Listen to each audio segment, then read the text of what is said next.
Yeah, because it helps because everybody knows who those characters are. Like, again, Dragon Ball turns 40 this year. So if I show you Son Goku or Goku, you most likely you know who he is. He is a Macy's Day Parade, like Balloon. You know who Yeah. Goku is. Welcome back to Inspired Inc., the Comics Wellspring podcast, a show where we promote indie comic creators and become inspired by what they create and their journey of creating it. I'm your host, Brandon Bloxdorf, and today on the show, we have creator Julian Lytle joining us. And we talk about evolving with platforms and why that's essential, how your mindset changes as you learn to deconstruct art and storytelling, and the state of digital comics and where it can go from here. All of this and so much more on today's Inspired Inc.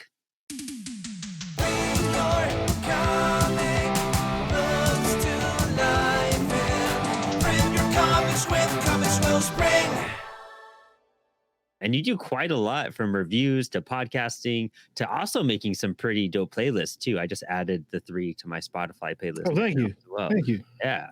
How does that all come together for you? Like, where do you find like the time and energy, and how do they kind of like come together to really make you a creator? Energy, I don't have a lot of. I just keep pushing through. Yeah, I'm just always tired. To be quite honest, the time is just like, I don't have a wife, I don't have children. The goal, I guess, is like, they, even though I think about stopping or quitting, they say you should never give up. Sometimes I just do stuff, or I've had the opportunity to do certain things, and I just kind of keep doing them, because sometimes I also think that you see other people doing things, is like, I don't think that person is much better than what I can bring to the table. They might have more money or resources, but yeah, why not? Like, if people ask me questions about what I think about stuff, I guess I can write reviews. I've been writing reviews for almost like, it'd be like 13 years now, movie reviews and like TV and stuff. And I got into playlisting because I worked at like an internet radio station, like listening to new artists. So I was like, oh, people want to hear what I think here, just hold these playlists. And comics is the thing that I always wanted to be in or get into, but life doesn't always move you into the way. So you end up, writing X-Men or nothing. So sometimes you just gotta just do it yourself. But, sometimes it gets, and podcasting is something I fell into too. So like, it's just, I don't know. I figure it out, I guess. I totally feel you on that, dude. I was doing reviews for a long time as I was like trying to find a way into comics, and I thought reviews would be a good way to like, hone the craft a bit more and focus on craft and art elements and, writing structure and understanding storytelling a little bit more too. Do you think that's really benefited you in your comic book career, as you've been doing reviews for such a long time before that? Comics is interesting because in certain ways, I think it helps in regards to walking around the comic community. So like I've been lucky enough to do this for a while. So I have a lot of different friends at different like stages of their career, from like the popular writers and artists to the, people the same level as me. Mm-hmm. But the one thing I do know is that they do value my opinion. And they'll send me stuff like, oh, this stuff is coming out in like 6 months. Tell me what you think. From like their independent book to a Marvel or DC or Boom or whatever book. It's all like, oh, this works, and that doesn't work. I guess that's where the reviewing helps in. Mm-hmm. Comics wise, I don't know. I just try to make it. Got my little art degree, and been reading comics my whole life, and just try to make stuff. With the time that I have in between everything else, and I still work every day. I still have a regular a square job. So I just try to fit it all in. But yeah, not a lot of people realize the aspect of like, I'm a full-time worker, and then I come do all this stuff on my downtime, and this is like my fun stuff. This is what I do when everyone's enjoying their TV and video games and all that stuff. Like, it's cool. Like, even as a reviewer, you get to still embellish some of that and have that somewhat downtime, but you're kind of looking at things at an analytical viewpoint constantly. Do you feel like it's hard to pull back from looking at movies and TV from an analytical view and to just like sit back and just like enjoy it like a regular viewer? Oh yeah, that's over. Right. It's always seeing, figuring out how they did something, why they did something, if it is good or not. Because it gets to a certain point where it's like, is this worth my time? So analyzing it early on, like when you're watching something, it's like, unless like I have to watch it, no, I'm not. I'm gonna go watch something. I'm literally just gonna turn on YouTube or Twitch and just have that on the background. Or my new favorite, which is Pluto TV, and go to like one of the Star Trek channels and just have Star Trek reruns on. Just like I don't need to. I'd have seen every episode of each one of these series 5 times. It's just here, so I know what the quality is. But in terms of new stuff, like no, like even from comics, songs, movies, TV, either I need to watch something and review it, or I really enjoy it. You know, like wrestling. Mm-hmm. Wrestling something I don't gotta think about. Like you could be mad or whatever, like, oh, I don't like the way this company is booking their matches, but it's just like, yo, that 15-minute segment was fire, or like that match was good. Like it's all for 3 hours. I don't gotta think about what I'm gonna watch on Monday. Raw is on. I'm not gonna worry about on Wednesday. AEW is on, and on Friday SmackDown. That's it. I don't gotta think about figuring out what I'm gonna watch. Wrestling figured that out for me.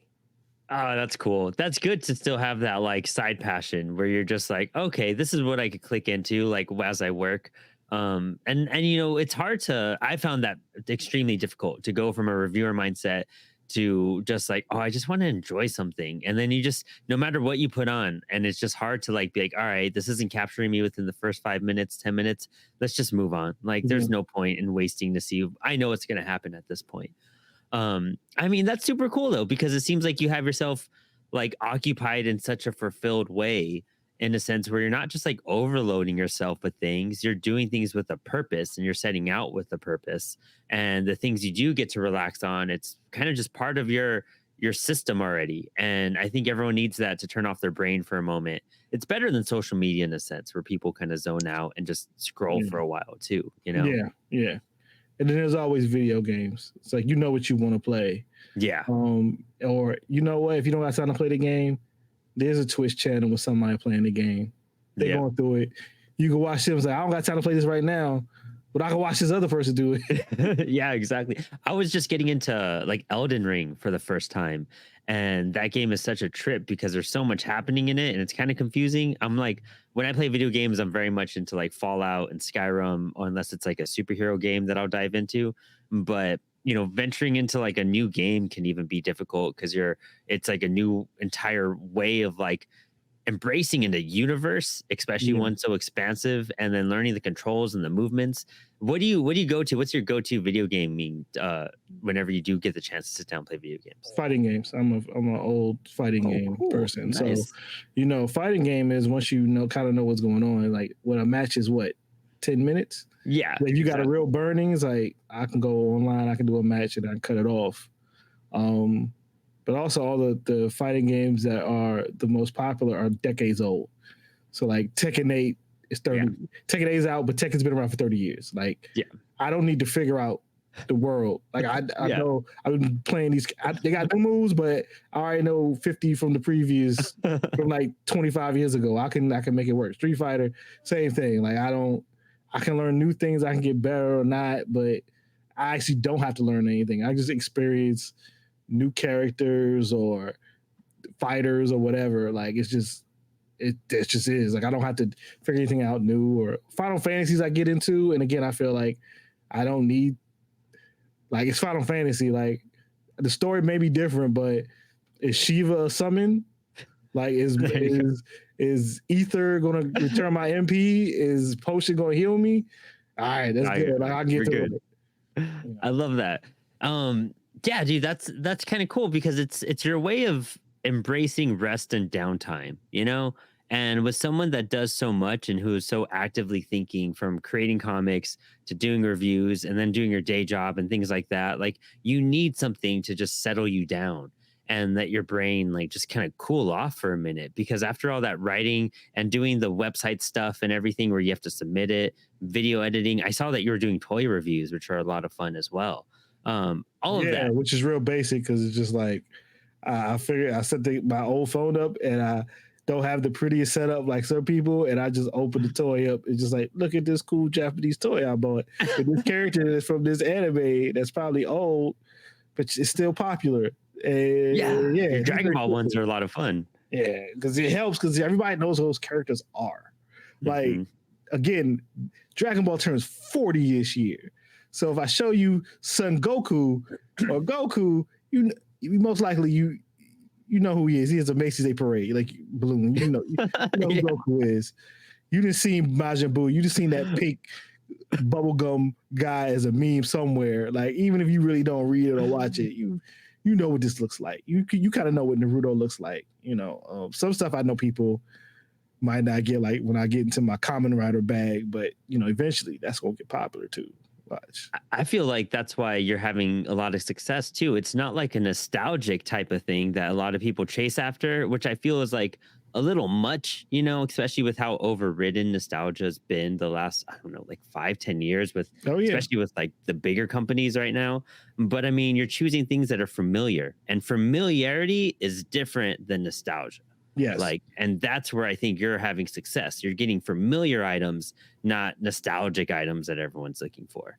Yeah. Yeah. I'm always looking for more newer things. Even if like the toys are new or the designs are new, or like it's new to somebody, because again, even though half the world is already into anime, let's say, like for most Westerners or Americans, most of this stuff is like, huh? Like I didn't know they had these super detailed action figures. Like, yeah, our action figures just got good for adults. They've been making toys for adults in Japan. They knew where the real money was. Yeah. It's not for the children. It's the adults who willing to spend $50 on an action figure. And I'm right there, like, yeah, let me get that. You got me, Premium Bandai. Take this money. It's so true, though. I mean, I don't know especially when I get a new figure, I have a bunch in the background here, and I have a whole like display case of figures. And as I like break them out and I look at them, I can't really imagine myself as a kid playing and thrashing these type of figures around for the most part. Like you can tell, like Marvel Legends and the McFarlane toys and all that, they're not made for kids. Yeah, 100%. So we can pose it and get a little stand, put it on the stand, make it look kind of cool, take a picture of it, and be like, I'm not gonna play with this again. Yep. Exactly. And you see the cheap figures at the Target. Like that's what you buy for the kid. Yeah, it's like this wide, and it does this. It just jumps up and down or something. Like that's it. But, yeah. You get whatever 5-point articulation on that. You know what I mean? And ours has like 20, 30-point articulation pieces and everything. As a creator, do you think like action figures and posing them helps you with? Oh yeah. Why buy a mannequin when you can buy action? Like a mannequin is useful, but also it's like if you want to draw. Like if you do like, I guess, commissions, right? And you're like, oh man, this person supposed to be to draw a Power Ranger, and I don't know how to draw a Power Ranger. Go buy a toy. It has 28 points of articulation. Make your pose and position it and take a picture of it. Boom! You don't even need a model. This action figure is your model. Dude, that and you get great lighting that way, and the way it reflects and all that type of stuff. It's kind of made for like your prime choice as an artist. And heavily versus like when you think about toys in the 90s and maybe even the early 2000s before they really geared towards our audience, and these all variation bat suits that were, think about Batman and Robin when that movie came out, and all the suit variations, they were all toy marketed specifically for kids. That wouldn't work the same way to use as a model, as well as like a McFarlane figure would work for us as a model at this point. Yeah. Very much so. It's like, oh, they're making very specific Batman or whatever. Like, oh, I want a Flashpoint Batman because I might need to draw Flashpoint Batman. So it's like, oh, this would be a good job as a model. The costume is right. I don't even need to look at comic books for this. But do you think that's better to pull from like as a model than looking at comics itself?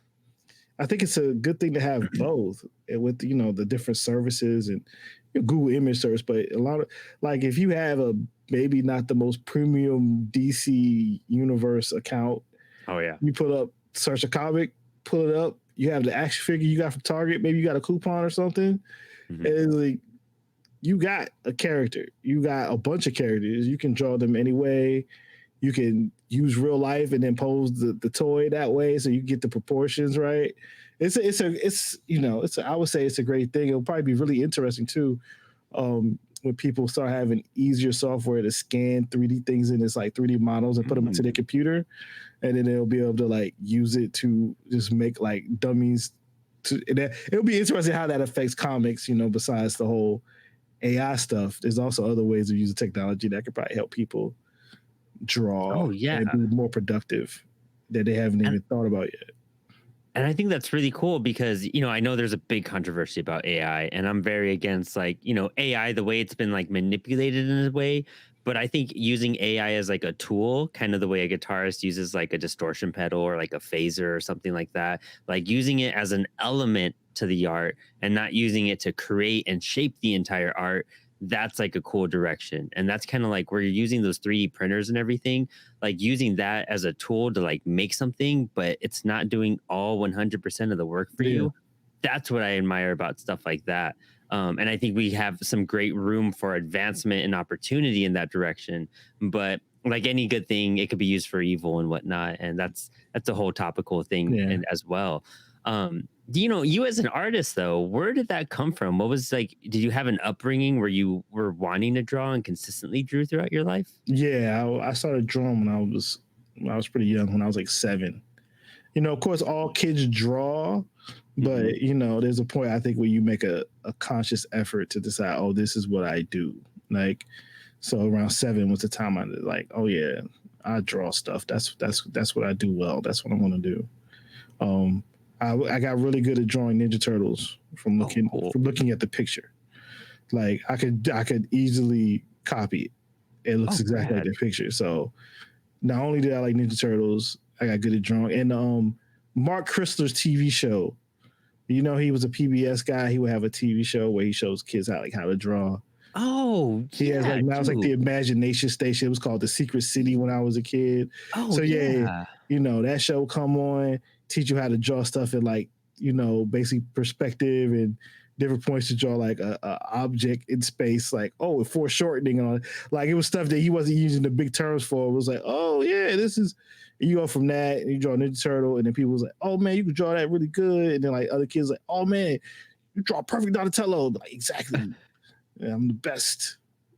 And then so then you get into it. And then, if I see comics and I was like, I want to try to draw comics. And I don't know if that was always the best decision because the lifestyle of getting the comics is not the easiest.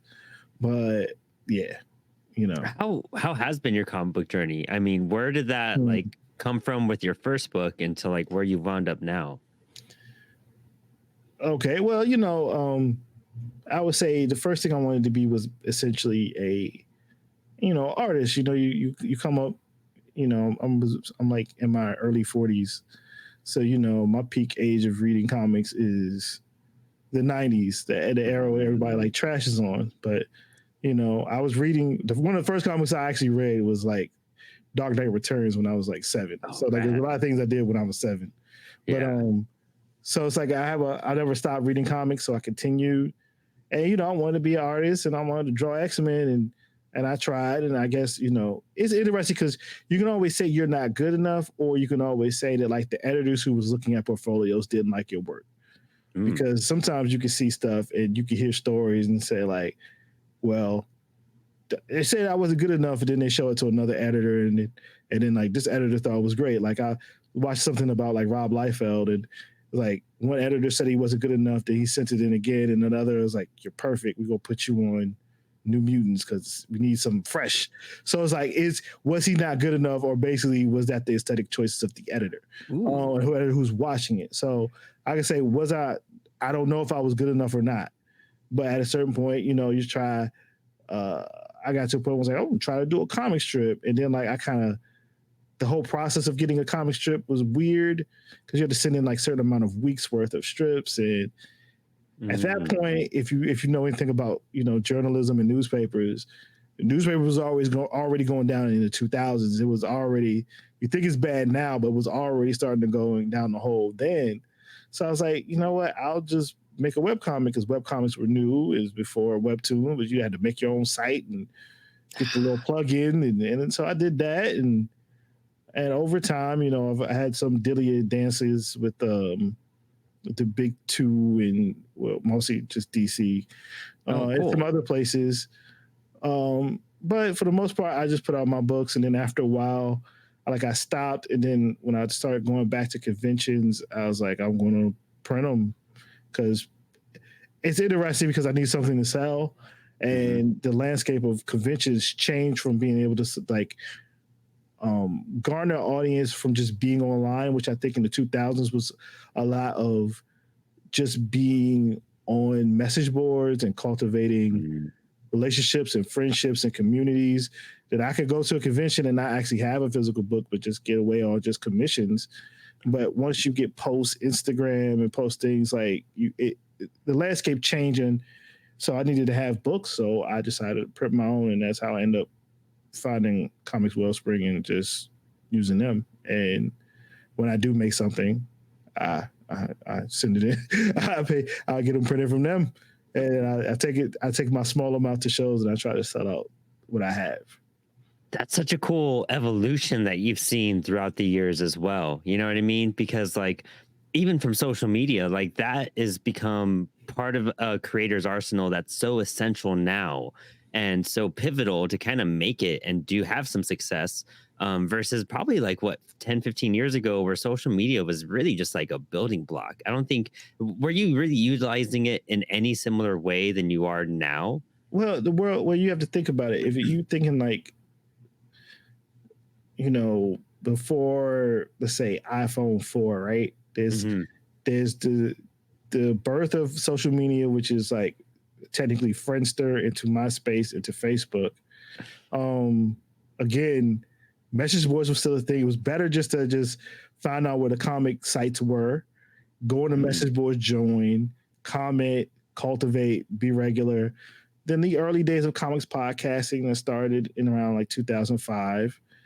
Find those places, cultivate, befriend people, and just build things up and just say, hey, I'm going to be at this convention, or here's my webcomic. Check it out. Web rings on webcomics. People don't even, that's a whole different, it's the ancient internet, I guess, probably for kids. They don't even understand. You just put links to other comics you like on your website, and that's how everybody found each other. And then by the time you get, even it's not even an early iPhone because there was no apps, and it wasn't an iPhone 3G or 3GS. It's around the iPhone 4 when you start getting Twitter apps, Facebook, and then Instagram. It happened, and then once Instagram actually got a foothold, and people started really using it, along with Twitter, with people building their personas online and getting work and connecting with editors and all that type of stuff. Those two combined, I think, drastically changed the landscape of comics. And right now, I think comics are affected by the fact that Twitter isn't the same, and things are spread out with Twitter apps that don't work the same way. And I don't know if new audiences want that, or if, to say, be honest, if the kids care, they go look at videos on TikTok.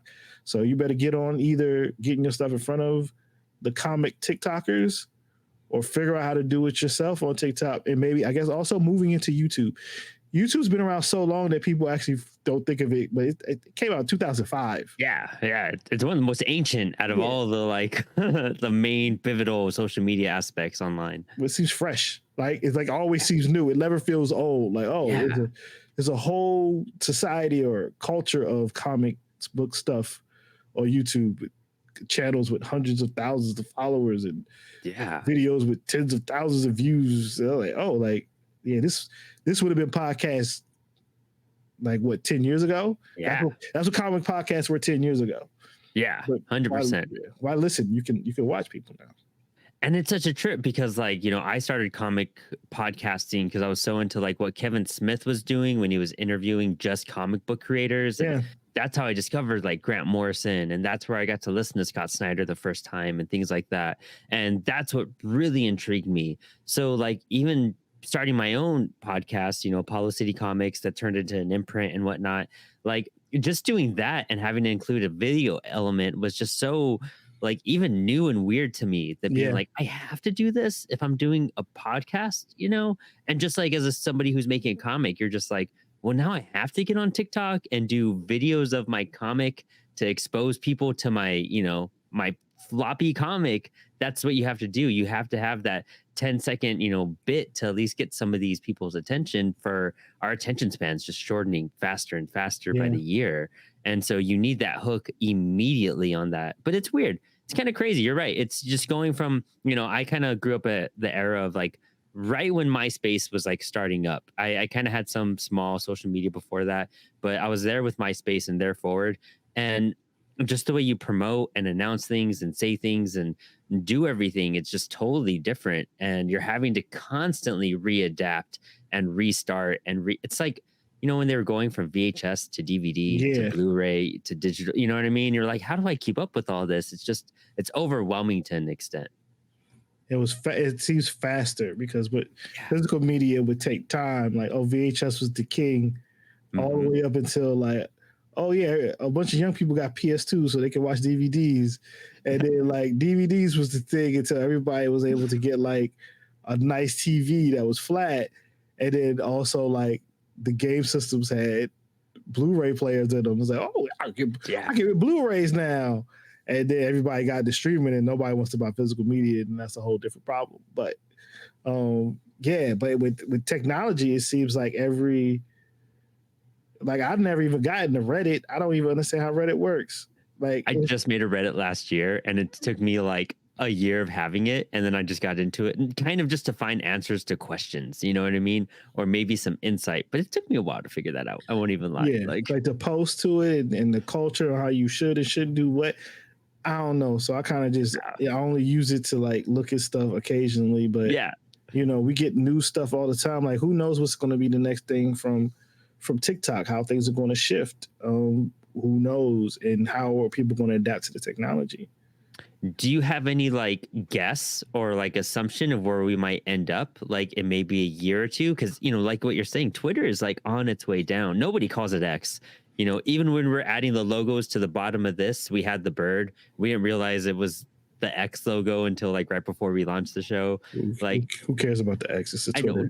It's right. It's never going to be changed. No one's ever going to call it X ever. But what do you think is the next like big step for us as like an evolving society, in a sense, from the patterns you've kind of seen? I think even though people are fighting against it, is the use of AI. We have to find out the more ethical natures of using it, but also AR, VR, because like honestly, people think that it's not going to hit, and then like the sales figures of Apple's new product that the pre-orders says that there's a demand here that people are not actually ready for. And the first thing I thought of is I want to see how do you make a comic work in a headset? Like, how do you first thought when you said that? Yeah, I was like, how do you make it work when it's in front of your face and you can make it big and it can float or whatever? Like, I know you could just read webtoons on there, but like, no, what if you could figure out something with all this different software? I know Adobe has like a AR software. Like, can you add depth to a comic, into the panels? Like enter a panel? Yeah, like into a panel and go panel by panel with whatever? Dang. Yeah, like how do you really push this? And then like, okay, so they're starting to market. There's going to be a demand for people who have it to do different things. Because I remember when the iPad first came out, and it wasn't the first iPad, but the second or third one, you started seeing some very interesting type of comics being made with like animated panels and music and stuff. And did it actually last? No, but when you look at webtoons now, some of them have music, some of them have GIFs as animated parts of a panel while you're reading it. So the experiments must be had, and with the new technology, even for something that costs $3,500 to buy, if hey, doing my math, I think they already made like $500 million off of it already. But if you get, let's say in a couple of years they get 1 million people with these expensive headsets. And then you have competitors. And then you gotta think the Meta Quest this and this. They all going to try to make things to compete. Then how are you going to reach these people, and how are you going to connect with them with different ways to tell sequential art stories? That you can't just be completely stagnant on the format or what you're doing, because in a lot of ways that's how a lot of people got ate up by webtoons coming out of nowhere, and then like, oh yeah, half the world reads comics on their phone just scrolling up and down, and we act like it's crazy and it's weird. Like, no, you on the train or you going somewhere else, you just got the phone already. That's how Instagram works. That's how TikTok works. That's how Facebook works. So what happens when you have something in your face and you work it by just clicking your index finger and your thumb together, like, or what other new functionality they figure out with hands and looking and seeing, and it can be fun. It can be interesting if those who want to jump out there.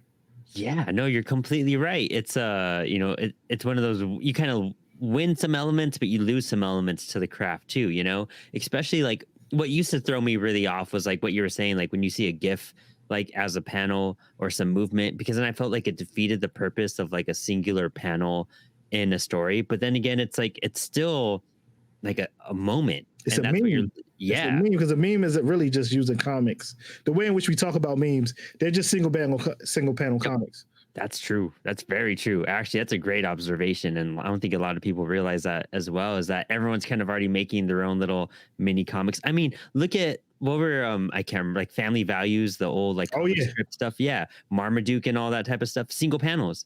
Like a lot of them are just one panel and a message. Joke. Yeah. Yeah. That's it.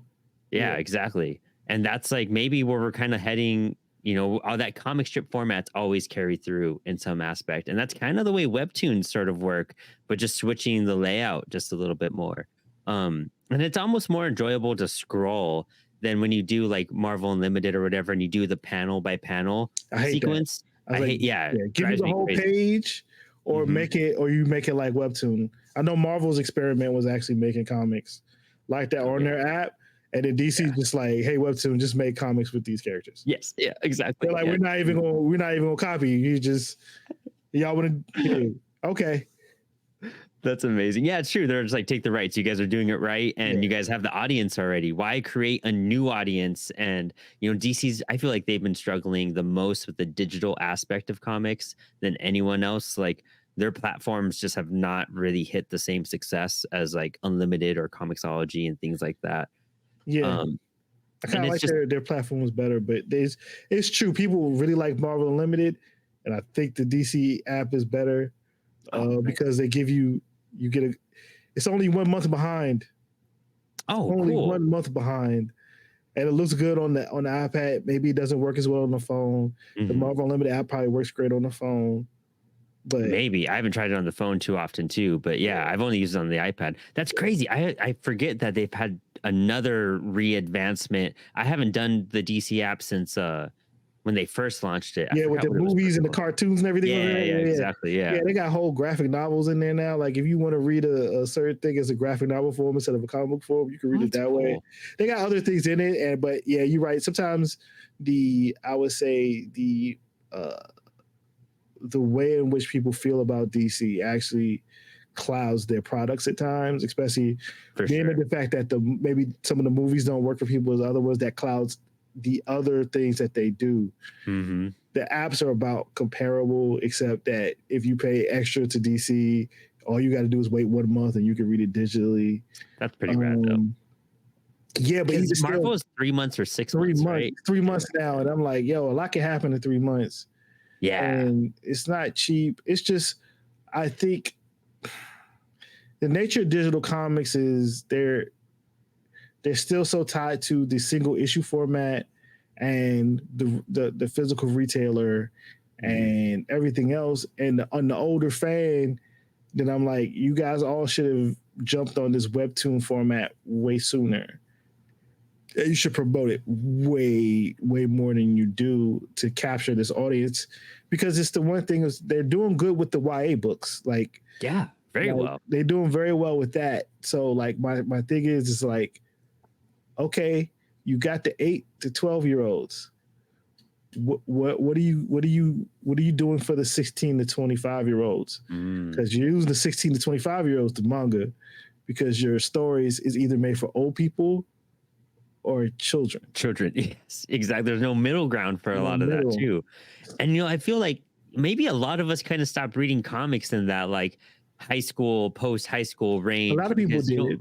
Yeah, like even I gave up. I was really focused on music those years, and I'd bounce back to some comics every so while, but it wasn't until I kind of got to a certain point, and then all of a sudden they started to click with me. I think really what you're saying, post 25, and all of a sudden comics really made sense and resonated a lot more. But those like middle, like high school to like early 20s, they just did not click with me at all. Like they just wasn't a vibe.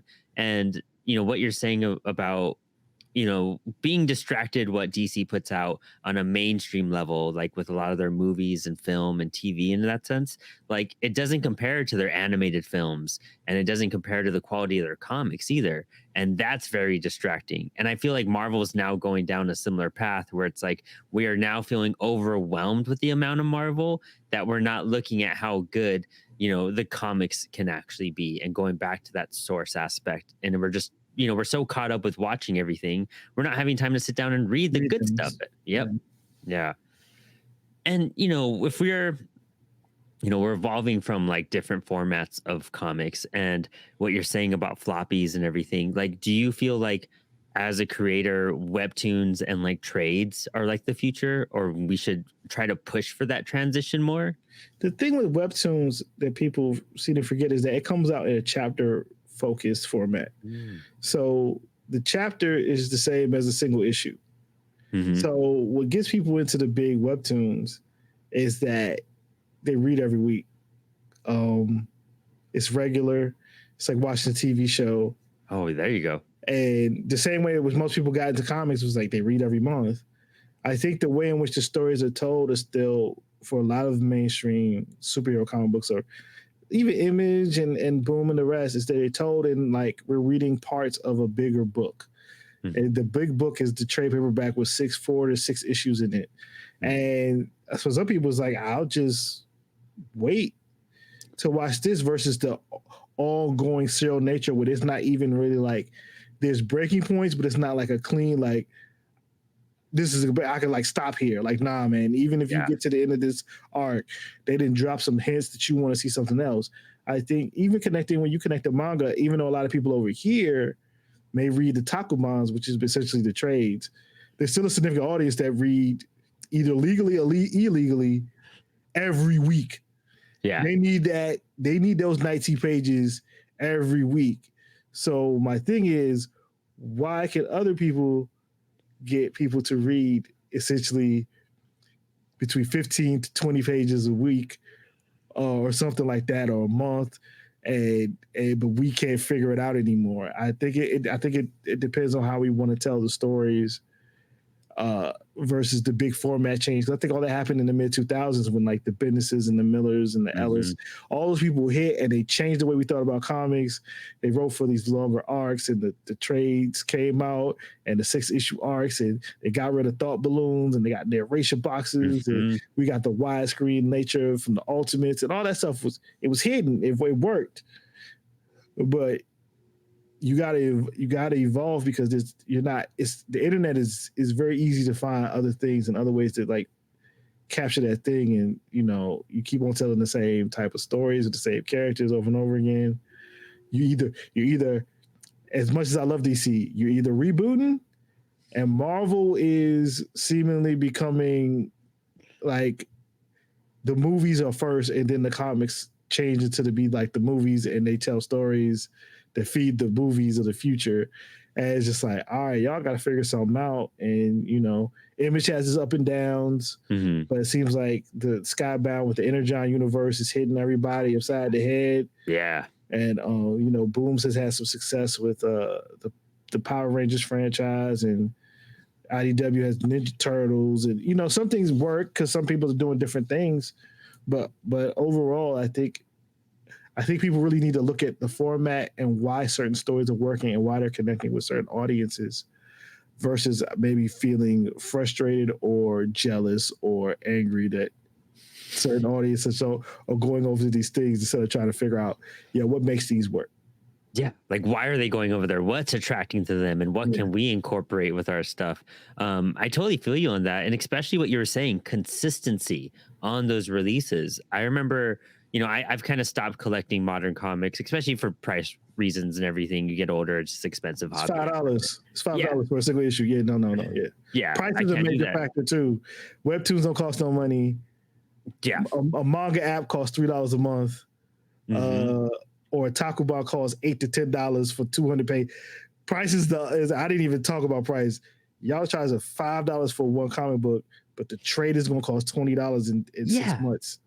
Yeah, and I can get it for cheaper depending on where I go. Like what website, what comic shop you pull it from, and everything. And well, also like I stopped because inconsistency with releases and delays, and you're in the middle of an arc, and then you're like having to wait an extra month or 3 sometimes, or like 6 at some points.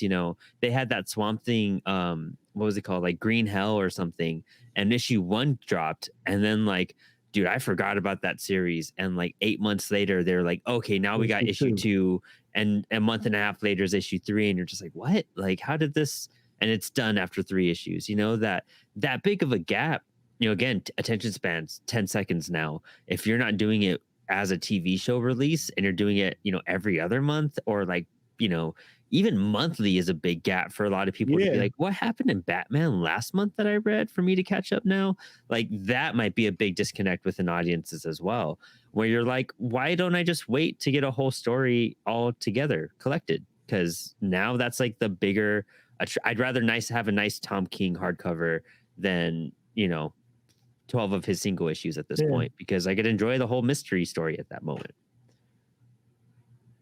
So like when you're looking at, formats and styles, like how do you try to do that within your own craft? And how do you try to, stay ahead of the curve? And what are you trying to really incorporate to really kind of stay on top of making comics and still trying to be like relevant and stand out in a sense?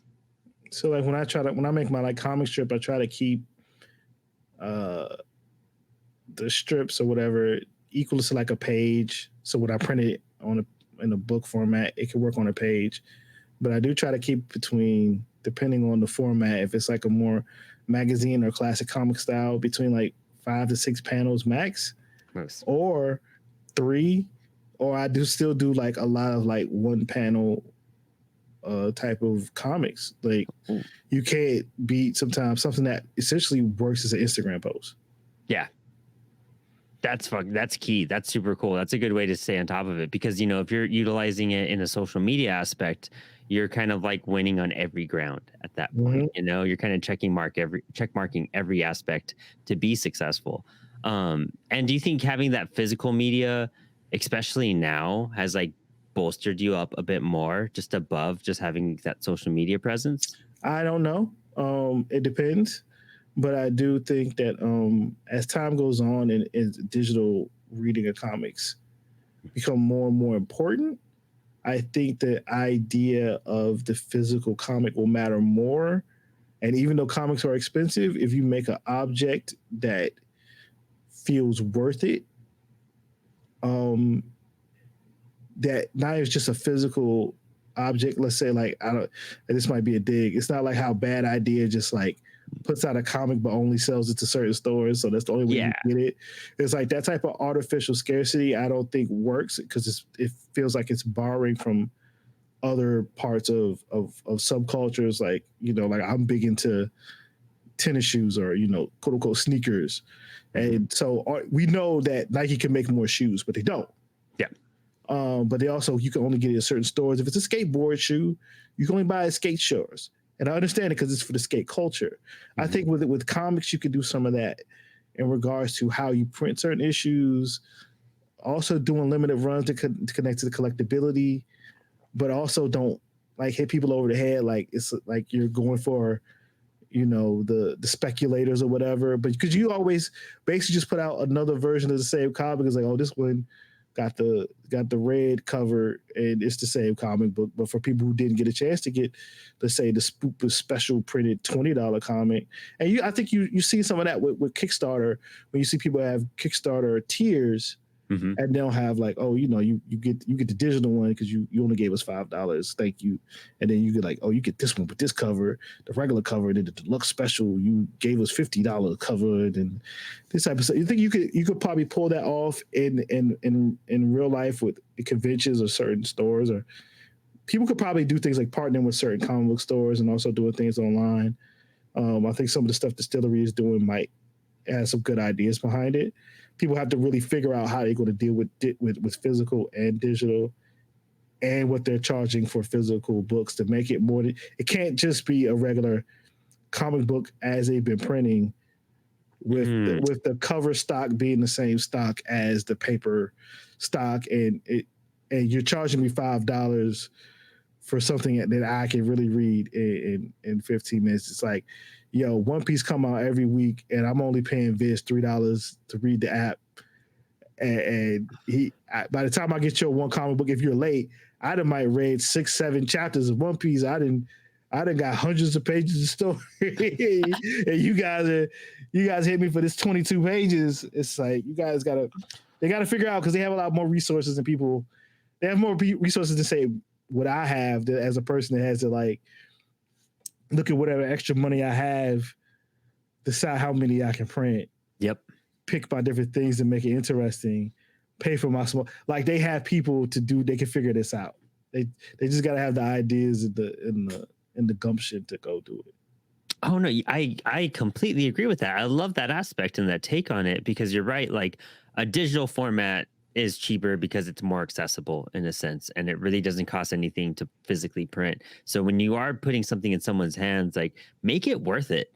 Make it worth their money, make it worth their time, whether you be independent or a corporate company. Like, if we're spending our money on it, and we're spending X amount in like this economy when everyone's struggling and doing 3 side hustles to survive, just to like on top of their day job and whatnot, like, you need to give like material that makes them happy and makes it treasured to them, or else they could just get that digital copy for really cheap and just enjoy it in the 15 minutes that they're going to enjoy it physically too. Because a lot of us will read that issue once and we won't touch it either again or not for years. Yep. Put it in the bag and board, and you're not going to open it up. Yep. And it gets passed on, and maybe 1-2 other hands may go through that comic again in that comic's lifetime, if that book is like lucky enough to go that far. But yeah, like, make those Kickstarter tiers worth it. And, I think with Apollo, we've done a pretty good job on, like, if you're going to pledge a tier, we throw in stuff like our punk anthology. We threw in all these posters, like every tier got a different color poster. So at least if you got something and you pledged, you get an exclusive thing. And, the higher the tier, the different quality and the different color. So playing with that idea and making that investment, just like, you don't feel guilty once you get it in the mail. You get in the mail and you're going to be excited because you're opening up all these extra things, because people made it that way for you, other than just like a single, I paid $20 just to have one thing. Like, come on. Like, I love that. That $20 thing better be nice. Yeah, it better be like fine quality cover, and there's some foil and something cool, and it better have a digital download with that too, if you're paying that much. Everything, to be honest. But people got to put some extra work into it. Maybe some notes, maybe a special site, maybe a little AR game with QR code.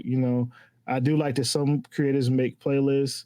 They could probably go even further, make them like secret playlists or something. I don't know, but there's a lot of things you could do to make it a little bit more worth it. And I think that's what people will have to figure out. I think in these next few years of in the comic industry, from the independent side all the way up to the major players. I don't know about the big books people, because they're kind of good. They put out a hardcover. You go to Barnes and Noble, the kids buy it, they get it signed because they have a book person might be there, the author might be there, and they get it signed and they're happy. But that's a different. Now, the big book sellers already know what to do, because they've been doing this with print and prose for the longest time. Like, the hardcover was the special thing, and then you wait for the paperback, and then they have those things. They have artists, like author talks and tours and stuff like that. I do think maybe comics, especially I do think if the publisher or the person can afford it, needs to probably figure out how to do tours more than just comic conventions, because I think comic conventions are slowly becoming fan conventions for pop culture. And if you're selling comics, you might not get the audience or people looking at you in certain spaces, depending on your size, because they're going to get signatures, or they're going to see the big two creators and they don't have the time. Or you know what, you might be next to somebody that's just selling tchotchkes or a print wall, and how do you make your way against that if you just try to sell your one comic? And you have focused comic shows, but hey, maybe you do a regional tour. You reach out to the comic shops that be willing to sit down and have you come there, and you bring your books, you go there. Or even if I was a publisher, we gonna do a book tour too. We're gonna go to these places. We're gonna talk to the local Barnes and Nobles or whatever stores are still around, and do maybe even the Targets, because Targets sell comic books and books and stuff. So there's a lot of ways I think people can push things that actually help sell these books and get them in front of people that honestly aren't just middle grade and YA. Yeah, no. And I mean, also, like, when you're talking about touring and going to different stuff and different places, like, find things outside of just regular conventions, like comic conventions. What you're saying, they're turning into so much more, and comics are becoming less of a focus. But like, do an arts festival in your neighborhood. We had the guys that make this book called Outer Spaced, and it's a stoner comic. So then they started going to these like marijuana festivals and selling their book and like dispensaries and things like that, and like thinking outside the box and being like, okay, what else besides comics does my comic involve? Like, what themes, what aspects, what type of genres, and how can I get that involved with something else with part of that community? If you write a cooking comic, do a cooking festival. You know what I mean? Imagine going to something like that and be like, dude, there's a comic right there.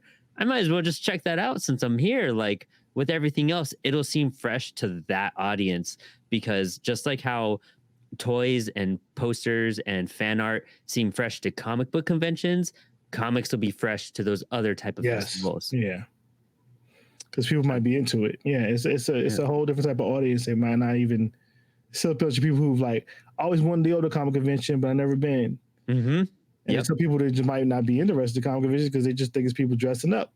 But they might want to check it out and read things. So it is. I know I have friends who have a good success with like farmers markets and different like local markets they do during the spring and summer and fall. Just going there and just setting up a table and selling things, like all that stuff. It works. It matters. It connects. You got to think outside the box when you're marketing, especially. And that's what marketing is all about, is thinking about outside the box and what the other person isn't doing that you could be doing. And that's a big factor to carry in as you're a creator in this outlandishly vibrant world with social media and conventions. And, we're all there with our book, trying to yell it's like we're all in a stadium with our comics shouting at the one person in the center of the stage to read our book, And you got to fight through that crowd and find a way to get through at some way, even if it takes time, but finding that outsourced way. Dang, Julian, this has been awesome. This has been and I can't believe it's already been almost an hour that we've been discussing. Like, this has been super insightful, super enlightening, and a very different type of conversation than we've had on this show too. So thank you so much for that. No problem. Glad you reached out and invited me. Dude, of course. Why don't you tell us in the audience, like, where we could find you, where we could find your work, and what you're going to be up to in 2024?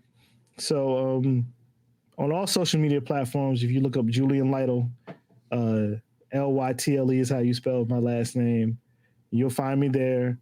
My website, my main website, you can go there. It's not looking great right now. thejulianlytle.com. And the original Ants webcomic site is still ants.thejulianlytle.com. That's there. I have a comic that I wrote with a friend that's on Webtoon called Power Girl Mob. Check it out. He has a new comic on there called it's a camp comic. It's awesome. I'll just find me. You can get connected to it. But for the most part, that I write movie reviews on riot-us.com. I'm occasionally a guest host or a host on the internet radio show on Adobe Radio called Geek Girl Riot. Eventually, I'll make new episodes of my podcast. I'm also part of other podcasts called Culture Trapping, and then sometimes DC All Stars talking about stuff. But yeah, I'm going to try to put out some more comics this year. I'm trying to focus more into writing than drawing. And we'll see how I get lucky, working with or connected to editors and publishers. And we'll see what happens. But I want to try to make a new Ants and print that out and have it at least at Small Press Expo this year. And that's usually in September. Nice. Hopefully I'll be there too. So if I do, I'll swing by. Definitely. Yeah, come through. Yeah, that'd be super awesome. Dude, this has been awesome. Thank you so much for hanging with us today. And to our audience, thank you all for watching and listening. Go check out all of his work in the links below. And as always, keep creating, stay inspired, and thanks for hanging.